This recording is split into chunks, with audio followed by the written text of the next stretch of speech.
this is Sarah, the Catholic Homemaker. Today I wanted to show you how to make ghee.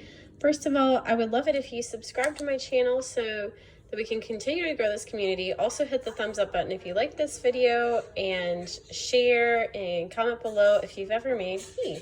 So first of all, you're going to need a bunch of sticks of butter. I'm doing 10 sticks of butter, or these are double sticks right here.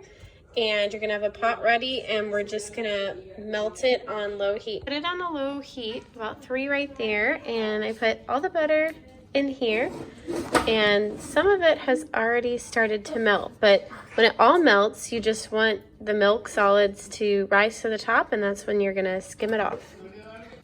So this is what you want it to look like, and then you should take a slotted spoon to scoop up the milk solids which have risen to the top. This is what it looks like when most of the milk solids have been removed. I have to keep taking it out, but here's the bowl I've been putting it into.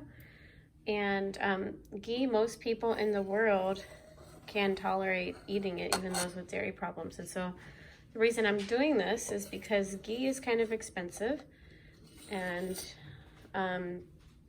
my daughter seems to have a dairy problem, so we have removed dairy out of her diet, and her eczema has pretty much cleared up all the way. So I wanted her to still enjoy butter in a kind of way that is affordable. So I'm making ghee, and I was trying to make a large amount. And you don't have to toss the milk solids. You can use it in dessert recipes. So I'm going to strain this through a nut bag once I've removed most of the solids, and then everything will be removed. This is about what the ghee should look like when most of the milk solids are removed, and I had a lot in this bowl, but I have this set up here. It's about a quart in this pot.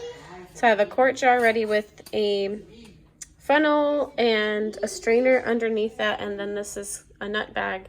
You could use a cheese strainer, a cheesecloth on different layers to make sure you get all the milk solids out. This is how it came out in my jar, and on the top you can see that it caught the milk solids, the white things.